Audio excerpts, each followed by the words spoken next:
Last মোমেণ্টত তেখেতে প্ৰায় 11টামান বজাত এম্বুলেন্সৰ কথা পাতি পিনে ডক্টৰ ডেকাই কয় যে আমাৰ ডায়েলিচিছ কৰাব লাগিব, ডিব্ৰুগড় ৰেফাৰ কৰিব লাগিব।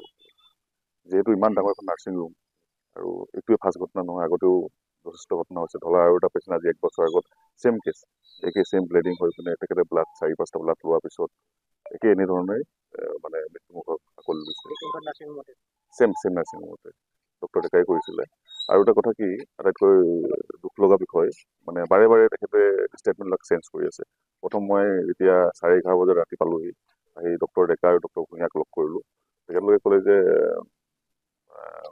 আপোনাৰ যৌনাংগ য'ত বাচ্ছা জন্ম হ'ব লাগে তাত বাচ্ছাটো জন্ম নহয়, অন্য জেগাত ডিছপ্লেচ হৈ গৈছে আৰু সেইটো কাৰণে অপাৰেশ্যনটো আমি কৰিলোঁ। তো অভাৰ বিল্ডিং হৈ যোৱাৰ কাৰণে মানে আপোনাৰ তেখেতক আমি লাষ্টত বচাব নোৱাৰিলোঁ। তাৰপিছত আকৌ যেতিয়া আপোনাৰ ডুমডুমা থানা আৰক্ষী বিষয়া গ'ল, যোৱাৰ পিছত তেখেতৰ লগতো আমি যেতিয়া সোমালোঁ, তেতিয়া এটা কথা কয় যে আপোনাৰ BP ল' আৰু কিডনি ফেইলাৰ। মানে বাৰে বাৰে 1 ঘণ্টা 2 ঘণ্টা মূৰে মূৰে তেখেতে নিজৰ ভাষ্যবিলাক চেঞ্জ কৰি আছে।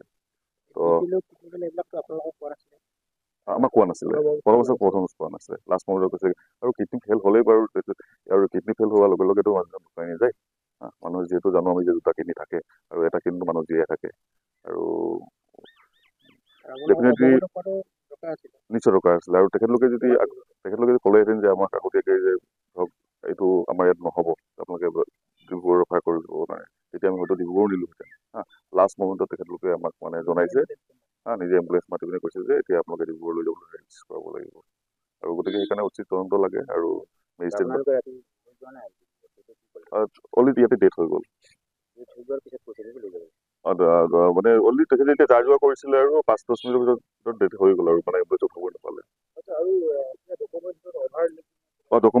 ডকুমেণ্টছত আপোনাৰ যোনখিনি তেখেতক আমি ৰাতি ক'লো যে আপোনালোকে কি কি প্ৰেচিজন কৰিছিলে, তো আপোনাক আমাক ডকুমেণ্টছবিলাক তো তেখেতলোকে আমাক একো দিব নোৱাৰিলে। ক'লে যে এইবিলাক আছে। এতিয়াও তেখেতলোকে প্ৰায় মেজিষ্ট্ৰেট বাইদেউ অহাৰ পিছত আৰু পুলিচ প্ৰশাসনৰ যোৱাৰ পিছত প্ৰায় 1 ঘণ্টাৰ পিছত তেখেতলোকে গোটেইবিলাক মানে অভাৰ ৰেটিং কৰি দিছে, ইয়াত আপোনালোকে চাব পাৰে। তাৰপিছত আৰু আমি বেমাৰটো প্ৰথমে কৈছে ব্লিডিং হৈছিলে বুলি কৈ আছিলে।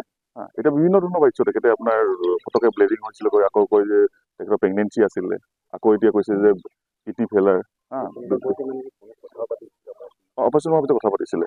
লাষ্ট মানে অপাৰেশ্যন কৰাৰ পিছত কথা পাতি তেখেতে ভালকে ঘৰৰ পৰিয়ালৰ কথাও পাতিছে।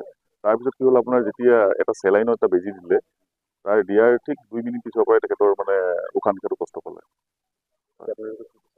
এতিয়া আমি ন্যায় বিচাৰোঁ, সঠিক তদন্ত হ'ব লাগে। তো গতিকে নাৰ্ছিঙৰ মেজিষ্ট্ৰেট বাইদেউগৰাকী আহিলে, এই আশ্বাস দিছে যে আমি উচিত তদন্ত কৰিম। আৰু যিহেতু এইটো প্ৰথম কেছ নহয়, আগতো এনেকুৱা প্ৰায় 4-5টা কেছ হৈ গৈছে। তো আমি আশা কৰোঁ যে উচিত তদন্ত হ'ব। নেক্সট টাইম যাতে আৰু এনেকুৱা এটা পৰিস্থিতি যাতে বেলেগৰ লগত নহয়। হয়। আমাৰ ঢলাৰে ওচৰৰে দিছে, মোৰ ঘৰৰ পৰিয়ালৰ মানুহ কাজিন। তেখেতৰ ছেম একেই কেছ, 3-4টা ব্লাড দিয়াৰ পিছত মানে ডেথ হৈছে। হয়।